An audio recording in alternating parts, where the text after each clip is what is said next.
It was just, within the last week or two on the Schilling Show blog at schillingshow.com that I published a reflective guest editorial, actually a short book called Good People on Both Sides. The Truth About Charlottesville, written by David Rhodes, who's been a guest here recently and before. Somebody who took what I would call a very thoughtful look at what's been going on here in Charlottesville from his own perspective, having been raised in Virginia and knowing over the decades how things were and how they are now, and really with a willingness and openness to talk to anybody in a reasonable way, as he has attempted to do and been turned down at most corners and avenues. So David Rhodes, welcome back to the Schilling Show. Thank you. I'm going to have you get close right up on that microphone, if you would, please, so we can hear you clearly. All right. I want to start with why you wrote this book. I mean, it's certainly an effort to put together thoughts like this. It's very well written. It's extremely thought-provoking, but why did you do it? Well, I guess we'd have to be back in the spring of 2017, which, of course, is before what happened the summer of 2017. Yes. I'd written an academic-type paper. Yeah. And in that paper, I'd done a lot of research about how the statues came to be, the Confederate monuments, and learned a lot about Mr. McIntyre. And as part of that research, I started going to some of the rallies that were starting and the city council meetings that were going on, and I just followed it all the way through. And I kind of combined that academic paper with some of my personal experiences over the last 4 or whatever years. And I wish I'd kept a journal, but I wrote everything down I could remember, and I'm sure I left some stuff out. But I just thought I had a unique perspective that you don't hear too much about what's going on here, and I thought I had something important to say.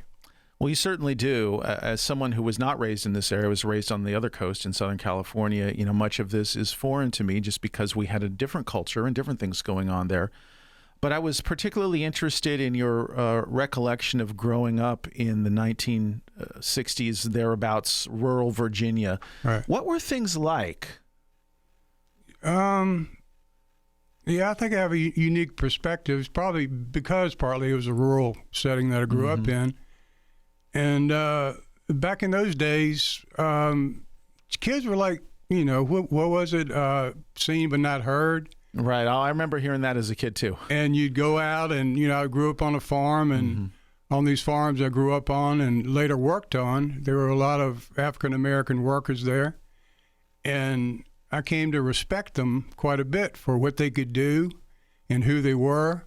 And they would even take time with a little child to converse with them. And it was just, my experience with African Americans was positive when I was young. There was a very a special kindness that you noted, just in the willingness of people, as you say, to kind of transmit information to you or to interact with you, that stuck with you, that made an impression. Yeah. Like I said, in my book or whatever it is, you know, I started first grade September 1963, and that was the first year that Albemarle County schools are integrated. I wasn't aware of it. And I think that says something because I wasn't aware of it, because it looked like, you know, you remember traumatic things. Yes. There was no brouhaha in my household. There was no, of course, I wasn't aware of it. And I just think that speaks to something somebody did well, whether it was the teachers or the parents or whatever, the community at that time, that it wasn't. Of course, I'm sure my African-American classmates, you know, have a different story to tell, but as for me, you know, I can only speak for myself, and it wasn't, right. You know, wasn't a big deal for me. So I think this is important because you, throughout this book, you do acknowledge that other people will have different points of view than you do, but you are expressing your own, and you're willing to talk to others about theirs, which is what I think needs to happen in order for us to move forward.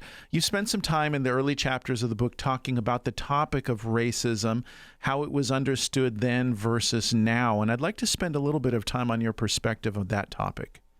Well, I was always aware of a separation. You know, for sure. And I didn't quite understand it as a little boy, but later on I did. But I think things were not too bad where I was because, well, you know, it was a less secular society than for one thing. And, even though there was divisions, obvious divisions, that you didn't cross a certain line at that time, it was the do unto others thing was a little stronger back then. Red and yellow, black and white, they are precious in His sight. You'd sing that song. I wonder how many children even know that song anymore. That's right. And you knew, I mean, a lot of divisions, of course, were legal divisions, as far as, segregation ordinances that were passed, and you couldn't build a house in a certain place if you're African American. Of course, I wouldn't worry about any of that stuff when I was a kid, but I just always knew there was some separation. But I always felt that things were getting better. And in the 60s, you kind of, didn't go along with everything your parents thought. And you had, with the integration of schools, you had new experiences and you learned. And I thought we were headed in a good direction.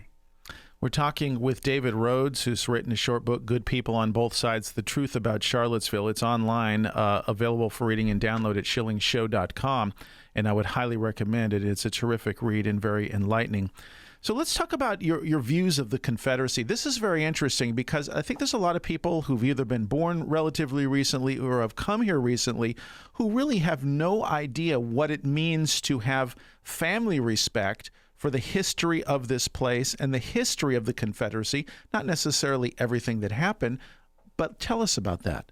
Well, my great-grandfather fought for the Confederacy. He came to that courthouse in the Albemarle County Courthouse where they took that statue down, the very same courthouse, to enlist. And I really don't know his reasons for enlisting, but I was my great-grandfather, so that was just, 3 generations ago? So that's what he went through certainly affected my grandfather, and in turn affected my father. And I was indoctrinated to what do they call it, the lost cause, but and states' rights and invasion of Virginia. It's more than one reason for things. Things happen for more than one reason. And I just always looked up. I think I wrote in my book that I put like Lee and Jackson on the same level as Batman and Superman, your heroes when you grow up. And it's hard to explain to people exactly what it was like for me. I mean, in my studies, it's like Jackson. There's a stained glass window in a black church in Lexington honoring him for the things he did. It was against the law. Yeah, he owned a few slaves, and he used to say, "God only knows," like we say now, "God only knows." God only knows why these people are enslaved, but they're God's children, and he broke Virginia law to educate them. Even while during the Civil War, he sent money. He started a Sunday school for them. And he sent money even during the war to support that. So it's so complicated, and everybody is. I mean, I hate to use the word black and white, but it's not. It's very complicated. It's gray, in other words, gray, in so many different ways. It's interesting that you mentioned how you were raised to look at these men as heroes, and in many ways they were. I mean, there were qualities about them that were heroic, and I think if we took any person who is revered in this country and put them under a microscope under present-day standards, we could find flaws, warts, or maybe even horrendous things about them, but it doesn't take away the good qualities that they had in certain areas. And so I think a lot of this is just about being honest, and as you have been in favor of, providing context for history. Right. I mean, back when this mess started, I mean, I didn't think there were good ideas then, but when the Blue Ribbon Commission came up with some good ideas. I wasn't in favor of putting the statues in McIntyre Park then, because I was upset, and I wasn't in favor of contextualizing the statues with some signs that, but you compromise sometimes. Well, that's become a dirty word. I mean, you made a suggestion, and we're going to get to this on the other side, David Rhodes. You made a suggestion for some political compromise, and you were soundly lambasted in a public forum, which was completely inappropriate for a so-called public servant. We're talking with David Rhodes, good people on both sides, the truth about Charlottesville. The Schilling Show will be back in just a moment for our final segment. Stay with us. Yeah, the Schilling Show continues, and into our final segment here with David Rhodes. Good people on both sides, the truth about Charlottesville. The lines are completely jammed, but we will get to the phones as we have time here, so thank you for your patience in advance. So I want to go to this kind of turning point, which was what was considered to be a very bold and outrageous proposal when Kristen Zakos brought this up, and then Wes Bellamy joined in. Hey, we need to get rid of these monuments. We need to eradicate this history from Charlottesville because this doesn't represent who we are today. How did you take all of that? Well, like I said, for the academic paper I was writing, I tried to attend to everything and get as much information as I could. And before the first time City Council took up the controversy, the Virginia Flaggers had a gathering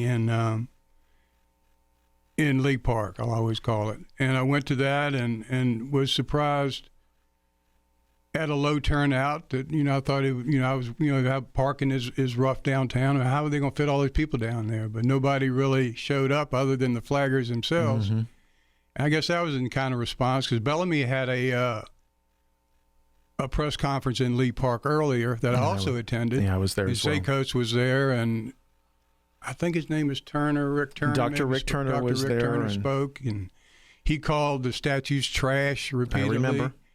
And, there was hooting on both sides, and I just couldn't believe it was all happening. And I just didn't think these people had the authority. Of course they have the authority legally, but I don't know if morally is the right word. I didn't think they had the moral authority or the right to tell. Those 5 people on city council had the right to tell the citizens who and who we shouldn't honor, or at least, of course I was angry because I didn't have a voice. Of course, right. You only heard once, how the city council meetings went in those days. And anybody that even tried to say anything remotely a conservative view or compromise like I tried was you couldn't speak for the. You were silenced by really a threatening, vicious mob. I mean, people were threatened physically in those situations. That just made me mad. When I went to city council the first time or the second time, I don't know. I was ready to just okay, you guys, I know what you guys are going to do. I'm just going to say something for my own well-being. Right, just to get it off your chest. Just to get it off my chest. And when I was treated the way I was, it just made me angry. And that's what he does to a lot of people, being that you're dismissed, your thoughts are dismissed, you're made fun of and called I hadn't been called a racist. I'll be 64 this summer, and I've never been called a racist till last year or two. I think it is. It's so interesting and really disturbing to look at this totalitarian turn of speech in this community, particularly. But I think it's not limited to here, where what we'll do is we'll try to shut you down if we don't like what you're saying. Right. Instead of protecting your right to say it and listening and having the conversation, we're just going to scream at you and threaten you until you go away. And I think a lot of people have just gone away because they just don't want to be in the middle of that, which is sad. But I thoroughly understand it. I'm going to ask you to put your headphones on, if you would, please, David Rhodes. Let's go to the phones here. We'll get to as much as we can and still have a couple questions. And let's say hello to Nellie. Nellie, you're on with David Rhodes. I don't know, maybe it was the previous person had on, but wasn't slavery legal at that time? Was slavery legal at the time? You mean at the time of the Civil War? No, I mean back in the founding fathers or right after, so there wasn't so much they could do about it. Well, I think that's part of the history here, correct, David? That's part of what I've talked about and written about is people are supposed to go by the law. And yes, it was slavery pretty much started with the founding of this country. But like when Mr. McIntyre put these statues here, he had to go by the law. Mm-hmm. It was a segregation ordinance the city council enacted. So he couldn't We have our first public library here in Charlottesville because of him. It was the law that only white people that could go at the time, but and he gave the statues, and he gave McIntyre Park, and he gave also the money and the land for Washington Park, was a historically African American park, and it's hard to know a lot of Mr. McIntyre's what his thoughts about the matter, but if he was racist and had racist intentions, I don't know why he would create McIntyre Park, but it's just, slavery was legal, and during the time of the Civil War, as our westward expansion, it really came to the forefront, whether our new states would be slave states or free states, and that was another cause of the Civil War, our westward expansion. We're talking with David Rhodes, Good People on Both Sides, The Truth About Charlottesville. Just a couple of minutes left. We're going to try to get to as much as we can here. And I wanted to ask you, because you reflect on this, I think, very, very thoughtfully in your book, David, about controlling your anger and not turning into them. And that was a really honest discussion that you had publicly in this book. But tell us what the inclination was and how you fought that. To not get angry? Yeah, because you were concerned about your anger, and you realized at some event that, hey, I'm kind of turning into them. I'm doing what they do. Tell us about that, please. Exactly. I went to a couple rallies, political rallies, where I know there's Black Lives Matter flags and it's what appeared to be a Antifa flags at some of at the rallies, and it seems to be their intention to get up in your face. I don't know what they're looking for in a reaction or what they're actually looking for by being so abrasive and up in your face. But in my thoughts, the Black Lives Matter movements in Charlottesville is giving black people a bad name. I mean, you being rude and arrogant and not allowing any rebuttal to anything you say, that gives somebody a bad name, in my view. You can't have a conversation with some of these people. I know there's some people, no matter what facts you present them or what you tell them, you're not going to change their minds. So, but I found myself in some situations recently that as I've gotten worked up and found myself screaming back a couple of times, and I had to just remove myself from that situation so they wouldn't get what they seem to want as far as a. Well, I've analyzed some of the tapes that I have taken, and particularly the event in Lee Park that you referenced, and I've seen very deliberate attempts to provoke, to elbow people, to try to get a response. So I think you're on track here. They're trying to get you to respond, to get you into trouble, or to defame you. Right. I mean, like I said, I haven't been called a racist. It's hard, I know, for people like that to separate me being pro-statue and not, some type of far right-wing racist, white supremacist or whatever. But when I'm called a racist, those are like fighting words to me. I understand. And if I fought, I can, with today's political climate and even the climate in the court system, if I fought somebody for calling me a racist, I don't think it would come out too well in the court system these days. Let's go to the phones again. Just about a minute left. We say hello to Richard. Richard, you're on with David Rhodes. David, thank you for all your thought and your good words, considered words, I should say. Would you give me a snapshot at the founding of this country? If you looked around the globe, would you find slavery in almost every country? Aren't we the experiment in free self-governance in the world at that time? I think it's a good point. This slavery was not invented by the United States of America or unique to the United States of America. No, I think in every country, every ethnicity, or every race, there has been in their history some type of slavery. And as terrible as it is part of history, and that's why I thought I had a unique story to tell, because when I was a little boy growing up in the 60s, things were changing. And I just, it's so sad to see things seem to be going backwards now. They are, and I think in some ways it is by deliberation and a deliberate attempt to move things in a direction that has people at each other's throats instead of getting along. David Rhodes, I hope we could have this conversation again and maybe have somebody on the other side, one of the good people from the other side, to sit here in the studio with you and actually talk for an hour about this. If you know anybody in the listening audience or you yourself are interested, we would love to have that conversation. You can reach out to me, robs@wina.com.